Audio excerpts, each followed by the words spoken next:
अगर ये गलत है तो बाकी आपने गलती नहीं किया, इस बात की क्या गारंटी है? पूरे एनटीए अथॉरिटी पे ये सवाल उठता है, आपको आके जवाब देना पड़ेगा। पूरा देश ये जानना चाहता है, सारे बच्चे का करियर का सवाल है, आप ऐसे नहीं खेल सकते हैं। तो हम सब साथ हैं और हम सवाल पूछते हैं इस बात का। एनटीए को टैग करिए, आप लोग शेयर करिए कि ऐसी गलती कैसे हो सकती है।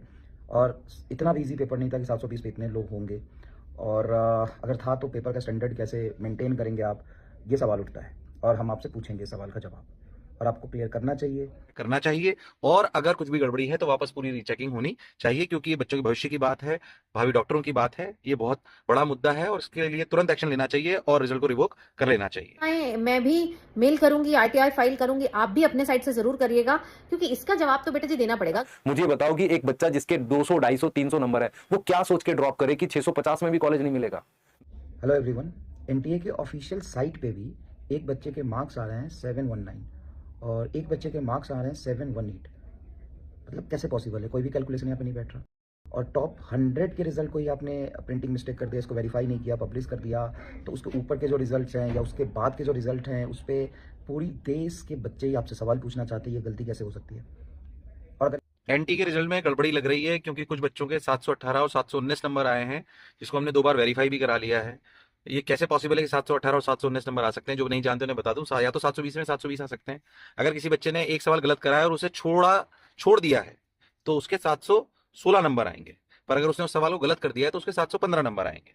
यानी कि 720 के बाद अगर कोई नंबर आ सकता है तो वो 716 है या फिर 715 है। 718, 719 नहीं आ सकते। और ऐसे बच्चे हैं जिनके 718, 719 नंबर आए हैं, तो कुछ गड़बड़ है मेरे हिसाब से। एनटी को वापस चाहिए। Around 89 students they are scoring 720 marks. पहले तो मुझे इसका मैथ समझ नहीं आया। आप लोग मतलब शायद मैथ्स ज्यादा जानते होंगे, आप भी बताइए कि is it even possible to score 718 and 19? ये मैथ्स मुझे लगता है हमें एनटीए को हमें समझाना पड़ेगा। We have to write to them कि प्लीज एक्सप्लेन। और वो 2 बच्चे हैं जिन्होंने 718 और 719 स्कोर किया है। तो पहला क्वेश्चन तो ये कि यार वो नंबर आते कैसे हैं। दूसरा क्वेश्चन सबसे बड़ा ये बनता है कि चलो 720 मार्क्स वाले 689 बच्चे हैं, मतलब 89 बच्चों का रैंक 1 है। तो इन दोनों बच्चों का जो कि जस्ट 720 के बाद आ रहे हैं, इनका रैंक 68 और 69 कैसे आया? How is it possible? आप खुद सोचिए कि 718 वाले का रैंक, 719 वाले का रैंक 68 कैसे हो गया, और उसके बाद वाले का रैंक 69 कैसे हो गया? तो ये भी बहुत बड़ा क्वेश्चन है। इनका रैंक तो बहुत नजदीक होना चाहिए 1 के। कि एक दिन में पूरी मेरिट लिस्ट बिल्कुल बन के तैयार है, इतना फास्ट एनटीए। सिलेबस जब रिलीज करना था तब तो बेटा एनटीए ने इतना रुलाया, इतनी इतनी देर के बाद अपडेट आते थे। एडमिट कार्ड इतनी इतनी लेट रिलीज हुआ हमारा, लेकिन हमारा रिजल्ट बड़ी तेजी से आ गया। तो हजम नहीं होती ना बेटा ये चीजें। या तो हमेशा ही आप इतने फास्ट रैंक लिखे हुए हैं। जो rank 111 around I guess number 69 तो मैं आपके साथ यहाँ शेयर करूंगी, उनके रोल नंबर्स बहुत नजदीक सेम ही सीरीज के हैं। तो सेम सीरीज की होने का मतलब है यार एक ही साथ उन्हें तैयारी की थी, एक ही जगह से की थी, विच इज़ वेरी अनलाइकली। और सब बच्चों का रैंक 1 आ रहा है। और कुछ कुछ खबरें जब पेपर हुआ था तब लीक की भी आ रही हैं।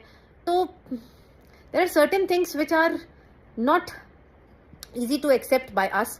So I believe NTA has to answer. मैं पूछना चाह रहा हूं यार, 718, 719 ये पॉसिबल कैसे है? मुझे पहले थोड़ा सा समझना है आपसे भी और एनटीए से भी। और मैं अगर ऐसा कुछ गड़बड़ है तो प्लीज सब लोग इसको यार देखो सीरियसली, सब लोग देखो, क्योंकि ये कोई खुशी होने वाली बात नहीं है कि हमारा बच्चा बहुत अच्छा किया। ये बात है खुश होने की, लेकिन उन बच्चों के लिए भी सोचना चाहिए जिनके 620 नंबर लाके, आप सोचो जरा ना, एक बच्चा है जिसके 630 आए, 4 ड्रॉप हो गया, उसको मन में क्या बीत रही होगी यार। पहले तो 1 महीने में लग रहा था कि यार आज, 1 महीने पहले ये लग रहा था ना जब 630 जोड़े उसने कि यार गवर्नमेंट कॉलेज बन मिल गया, यस। आज उसके सामने तो सब जीरो हो गया है।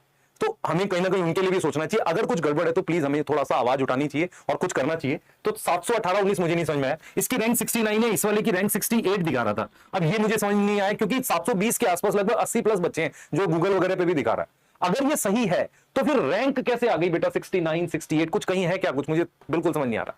तो मेरे कुछ सवाल है। पहला, 719, 718 कैसे आते हैं?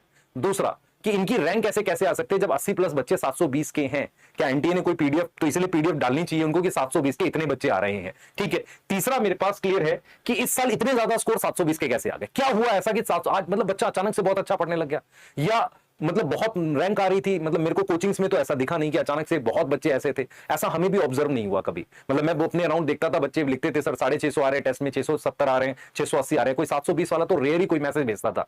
तो मतलब मुझे ऐसा लगा नहीं कि अचानक से ऐसा होना चाहिए था। और एक चीज और नहीं समझ में आई कि कल रात को मतलब की आई है, फाइनल की आई है, अचानक से आज रिजल्ट अपलोड हो गया, और कहीं ना कहीं ये थोड़ा सा डाउट तो मन में क्रिएट करता ही है। ये 3-4 सवाल हैं जो मैं एनटीए से पूछना चाहता हूं, और मैं चाहूंगा कि और लोग भी प्लीज इसे सपोर्ट करो।